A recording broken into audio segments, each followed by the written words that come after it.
पहनाया जा चुका है तथा इस बजट में बस्तर चेंबर ऑफ कॉमर्स के भवन निर्माण के लिए प्रावधान किया गया है। सभापति महोदय, निवेश को बढ़ावा देने के लिए ईज ऑफ डूइंग बिजनेस के तहत अनेकों सुधार जैसे सिंगल विंडो सिस्टम, छत्तीसगढ़ जन विश्वास अधिनियम इत्यादि लाकर यह प्रयास किया गया है कि हम रेगुलेटर से ज़्यादा फैसिलिटेटर की भूमिका में रहें। हमने उद्यमिता को बढ़ावा देने हेतु उद्योगों की सब्सिडी हेतु प्रावधानित बजट में 3 गुना वृद्धि की है। इस बार अनुदान एवं प्रतिपूर्ति हेतु 750 करोड़ रुपए का प्रावधान रखा गया है। नवीन औद्योगिक क्षेत्रों की स्थापना हेतु लैंड बैंक तैयार करने के लिए 200 करोड़ रुपए का अतिरिक्त प्रावधान भी किया गया है। सभापति महोदय, वर्ष 2024-25 में उद्योग विभाग का बजट 648 करोड़ था, जो बढ़कर इस वर्ष 1750 करोड़ तक पहुंच चुका है। इस तरह उद्योग विभाग के बजट में लगातार उत्तरोत्तर वृद्धि, निवेश प्रोत्साहन एवं रोजगार वृद्धि के प्रति हमारी सरकार की प्रतिबद्धता को रेखांकित करता है। सभापति महोदय, मौजूदा जियोपॉलिटिकल एवं जियो इकोनॉमिक परिदृश्य में क्रिटिकल तथा स्ट्रेटेजिक मिनरल के क्षेत्र में छत्तीसगढ़ अग्रणी भूमिका निभा सकता है। इसलिए नवीन क्षेत्र में संभावनाओं को तलाशने के लिए हम माननीय मुख्यमंत्री जी के नेतृत्व में NMAT, ISM धनबाद एवं CIL जैसे प्रतिष्ठित संस्थानों के साथ मिलकर काम कर रहे हैं। सभापति महोदय, प्रदेश में खान एवं खनिजों के ऑनलाइन एवं डिजिटाइज प्रबंधन हेतु खनिज ऑनलाइन 2.0 के लिए 35 करोड़ का प्रावधान किया गया है। सोना खान भवन के उन्नयन एवं निर्माण हेतु 20 करोड़ रुपए का प्रावधान शामिल है। सभापति महोदय, अब मैं संकल्प थीम की अगली कड़ी के अर्थात कुशल मानव संसाधन के बारे में जिक्र करना चाहूँगा। आज प्रतिस्पर्धी अर्थव्यवस्था में विकास एवं रोजगार का आधार उद्योग, निवेश, अधोसंरचना के साथ साथ कुशल एवं प्रशिक्षित मानव संसाधन होता है। उच्च शिक्षा। सभापति महोदय, कुशल मानव संसाधन के लिए उच्च शिक्षा सबसे महत्वपूर्ण पड़ाव है, जहां छात्र अपनी रुचि, कौशल और टैलेंट के आधार पर आगे का विकल्प चुनता है। महाविद्यालयों को केवल एक पढ़ने पढ़ाने के संस्थान के रूप में नहीं, बल्कि सेंटर ऑफ एक्सीलेंस के रूप में विकसित करना आवश्यक है। इसलिए आगामी चरण में हमने 5 शासकीय महाविद्यालयों, राम भजन महाविद्यालय जसपुर, जे योगानंदन छत्तीसगढ़ महाविद्यालय रायपुर, डॉक्टर वामन वासुदेव पाटंकर कन्या महाविद्यालय दुर्ग, दाऊ कल्याण सिंह कला एवं वाणिज्य महाविद्यालय बलौदाबाजार तथा किरोड़ीमल महाविद्यालय रायगढ़ को सेंटर ऑफ एक्सीलेंस के रूप में उन्नयन करने के लिए चयनित किया है, जिसके लिए इस बजट में 15 करोड़ रुपए का अतिरिक्त प्रावधान किया गया है। बलौदाबाजार में नवीन BEd कॉलेज, खड़गवां एवं बड़ी करेली में नवीन महाविद्यालय की स्थापना, मिनी माता कर्मा महाविद्यालय बलौदाबाजार एवं स्वामी आत्मानंद शासकीय आदर्श महाविद्यालय अटारी रायपुर का स्नातकोत्तर महाविद्यालय में उन्नयन हेतु बजटीय प्रावधान किया गया है।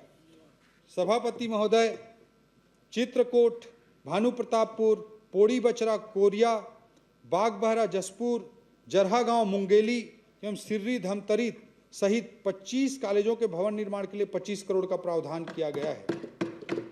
सभापति महोदय, रायपुर प्रदेश का सबसे बड़ा परीक्षा केंद्र है, जहां लगातार प्रतियोगी परीक्षाएं होती रहती हैं, जिसमें प्रदेश के अतिरिक्त मध्य प्रदेश, उड़ीसा एवं महाराष्ट्र से भी अभ्यर्थी यहाँ आते हैं।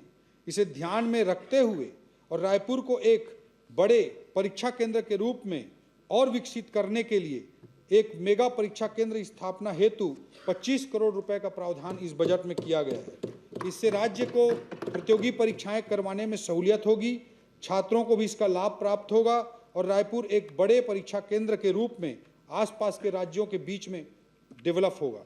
सभापति महोदय, राज्य के विश्वविद्यालयों को अनुदान राशि दिए जाने के लिए 731 करोड़ का प्रावधान किया गया है, जिसमें इंदिरा गांधी कृषि विश्वविद्यालय को 250 करोड़, पंडित रविशंकर शुक्ल विश्वविद्यालय को 40 करोड़, इंदिरा कला एवं संगीत विश्वविद्यालय को 16 करोड़, स्वामी विवेकानंद तकनीकी विश्वविद्यालय को 50 करोड़ सम्मिलित है। तकनीकी शिक्षा। सभापति महोदय, नवीन औद्योगिक नीति तथा आर्थिक सुधारों के कारण छत्तीसगढ़ में निवेश का बेहतर वातावरण निर्मित हुआ है। विश्व स्तरीय तकनीकी मानव संसाधन सृजित करने के उद्देश्य से हमने CGIT Chhattisgarh institute of technology की स्थापना करने का निर्णय पिछले संकल्प पत्र में लिया था।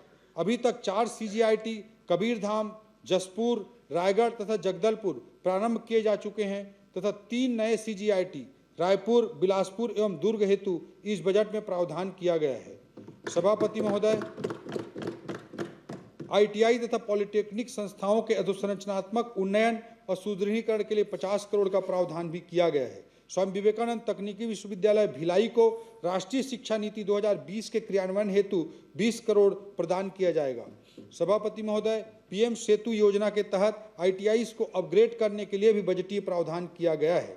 कौशल विकास। सभापति महोदय, आपके नेतृत्व में, सभापति महोदय, आदरणीय अध्यक्ष महोदय के नेतृत्व में छत्तीसगढ़ देश का पहला ऐसा राज्य बना था जिसने अपने युवाओं को कानून बनाकर कौशल प्राप्त करने का अधिकार दिया एवं प्रदेश के लाइवलीहुड कॉलेज पूरे देश के लिए मॉडल बने। युवाओं की ऊर्जा और क्षमताओं को बाजार मांग के अनुरूप विकसित करने के लिए उन्हें कौशल विकास से जोड़ना आवश्यक है। अतः इसके लिए हमने स्किल डेवलपमेंट अंतर्गत 75 करोड़ रुपए का प्रावधान किया है। युवा। सभापति महोदय, युवाओं के भविष्य में ही छत्तीसगढ़ का भविष्य निहित है।